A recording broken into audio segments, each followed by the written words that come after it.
Bagaimana cerita Umar bin Khattab? Umar bin Khattab diberikan Allah kemuliaan bukan pada harta, tapi pada tenaganya. Makanya orang tak berani baca Quran sebelum Umar bin Khattab masuk Islam. Dulu orang baca Quran diam aja, tak bersuara. Nah, jadi sekarang kalau ada orang Batam baca Quran tak bersuara, itu masih sebelum Umar bin Khattab masuk Islam. Kenapa tak berani baca Quran kuat? Karena takut ditangkap Abu Jahal dan Abu Lahab. Takut dibuli, takut diejek, takut dicaci maki. Makanya Nabi berdoa, Allahumma a'izzal Islam bi Umarain. Ya Allah, kuatkan Islam ini dengan 2 Umar. Ada 2 Umar yang paling hebat di Makkah waktu itu. Satu Umar bin Khattab, satu lagi Umar bin Hisham. Satu Umar bin Khattab, satu lagi Umar bin Hisham. Umar bin Khattab semua kenal. Umar bin Hisham, siapa itu? Tapi kalau saya sebut nama kerennya, Umar bin Hisham Abu Jahal. Abu Jahal. Makanya kalau kenalan sama orang tanya nama baik-baik. Nama siapa? Umar bin Hisham. Nama keren? Abu Jahal. Nama siapa? Abdus Syams. Nama keren? Abu Hurairah. Nama siapa? Abdul Ka'bah. Nama keren? Abu Bakar Siddiq. Nama siapa? Abdul Uzza. Nama keren? Abu Lahab. Nama siapa? Abdul Somad. Nama keren? Ujian akhir semester. Saudara yang dimuliakan Allah Subhanahu wa taala. Nah, maka Nabi berdoa, Allahumma a'izzal Islam bi Umarain. Ya Allah, kuatkan Islam ini dengan 2 Umar. Kalau tak Umar bin Khattab, Umar bin Hisham. Kalau tak Umar bin Hisham, Umar bin Khattab. Akhirnya yang masuk Islam adalah Umar bin Khattab. Kenapa? Karena Umar bin Khattab pemenang gulat, juara bertahan setiap tahun.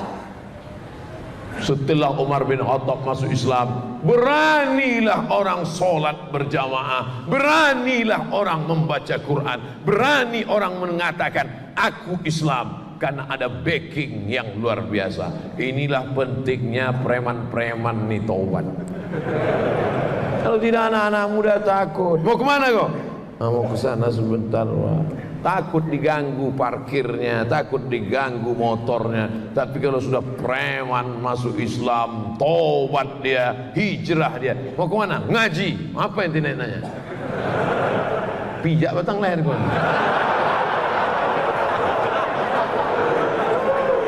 Oleh sebab itu bangga kita di Batam ini, preman-preman pun ngaji taubat insyaallah. Cuman sebelum premannya dia garang, setelah hijrahnya garang, sebelum hijrahnya galak, setelah hijrah juga mesti galak. Cuman bedanya dulu galaknya di pasar, sekarang galaknya mengajak orang amar ma'ruf nahi munkar. Takbir. Banyak juga preman-preman ini sebelum taubat galak, setelah pengajian Pak, itu ada orang ganggu kami, serahkan aja sama Allah. Kalau ada preman model ini, antuk kan kepalanya gitu ya. Ada guna kok hijrah buat beban aja. Udah taubat, tengok itu Wahsy. Wahsy itu penjahat, pembunuh. Wahsy itu bukan main dosanya. Wahsy lah orang paling berdosa di dunia ini. Kenapa? Karena yang dibunuhnya paman kandung Nabi Muhammad sallallahu alaihi wasallam. Singa Allah dibunuhnya. Siapa itu?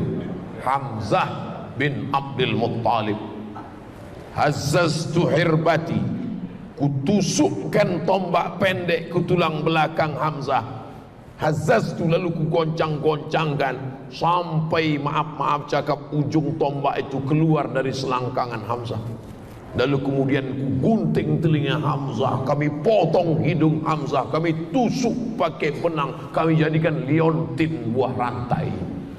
Datang pula perempuan bernama Hindun, disobeknya jubah Hamzah, dibelahnya dada Hamzah, diambilnya jantung Hamzah, dikunyahnya hidup-hidup. Bukan main peristiwa itu terjadi di depan Jabal Uhud, perang Uhud tahun ketiga Hijrah. Makanya kalau orang pergi umrah itu mestinya di Bukit Uhud itu dia sedih mengenang kematian Hamzah. Tapi adik-adik, bapak ibu, tengok nanti waktu umrah, cuma orang di Bukit Uhud sambil foto-foto. Teman-teman, kita sedang ini sekarang sedang berada. Apa ini? Tapi jadilah, daripada dia tak umrah sama sekali, daripada dia sakau, ya kan. Kita doakan mudah-mudahan dia berangkat umrah sekali lagi dengan ilmu, insyaallah. Nah, Umar bin Khattab berbeda dengan Abu Bakar. Abu Bakar dengan kelembutannya, Abu Bakar dengan karisma tuanya, Abu Bakar dengan kesantunannya, Abu Bakar dengan emasnya. Tapi Umar bin Khattab dengan lantangnya, Umar bin Khattab dengan suaranya. Makanya ketika Aisyah menengok ada seorang laki-laki yang letoy, loyo, bawanya mau mampus, lalu ditanya oleh Aisyah, "Man hadha? Who is this?" Siapa ini? Kata orang-orang yang ada di situ, "Huwa azhadun nas." Inilah orang yang paling zuhud, inilah orang yang paling rendah hati, inilah orang yang paling tawadu. Kana Umar ibnul Khattab azhadan nas.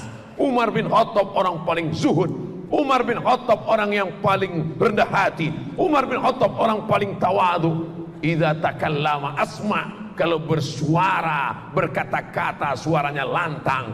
Wa idza masya asra, kalau berjalan langkahnya tegap.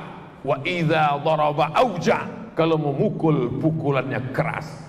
Jadi preman kalau sudah tobat, ngomongnya tetap kuat, tangannya tetap keras, kakinya tetap tegap, dan bicaranya tetap lantang. Bukan letoy, loyo, lunglai, lesu,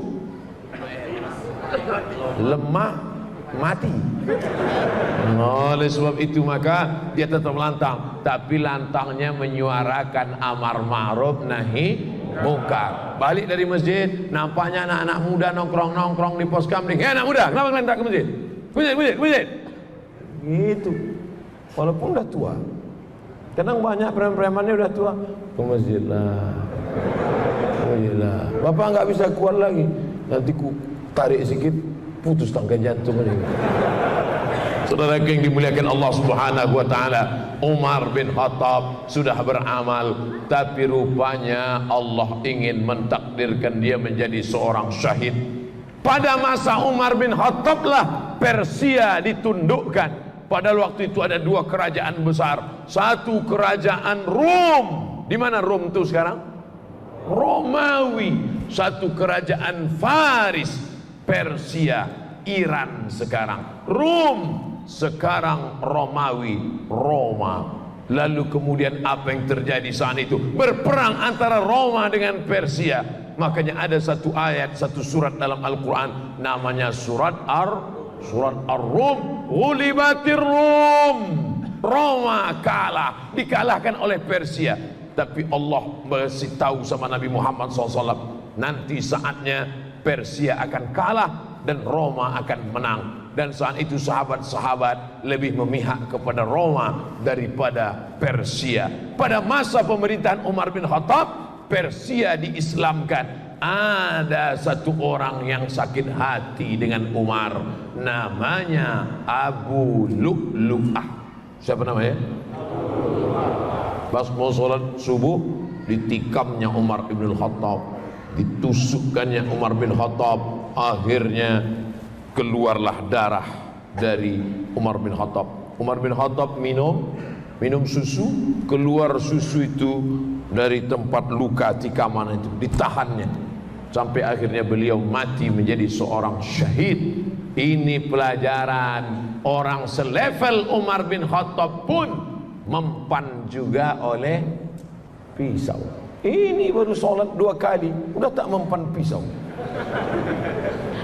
Baru sholat 2 kali, subuh sama zuhur. Sore itu asar udah cucuk-cucuk dah mempan. Umar bin Khattab aja kena pisau luka meninggal dunia. Oleh sebab itu apa yang terjadi sebenarnya? Umar bin Khattab kalau berjalan Umar bin Khattab di suatu jalan, maka setan akan jalan di tempat yang lain. Takut setan melewati jalan Umar bin Khattab. Kita satu perjalanan sama setan. Oleh sebab itu jangan-jangan setan sudah masuk ke dalam badan. Makanya orang-orang yang dianggap seperti ini apa kata ulama ahli tasawuf? Idza ra'aitar rajul, kalau kau lihat ada orang yatiru fil hawa, terbang di atas awan, yamshi 'alal ma', jalan di atas air, la taltar. Kalau ada kau nampak orang kebal, jangan tertipu. Kalau nampak ada orang terbang di awan, jangan tertipu. Kalau ada nampak orang jalan di atas air, jangan terpukau. Pandanglah pada istiqomah. Kenapa? Karena orang yang jalan di atas awan, terbang di atas awan, jalan di atas air, boleh jadi dipermainkan oleh setan, berkawan dengan setan. Sedangkan kita tiap hari tiap malam berkata a'udzubillahi minasyaiton. Yang betul ni mana Pak Ustaz? Setan apa syaiton? Syaiton. Cuman orang kita payah bilang syaiton. Apa itu? Setan. Kata setan, aku bukan setan, jadi syaiton. Sama lah itu.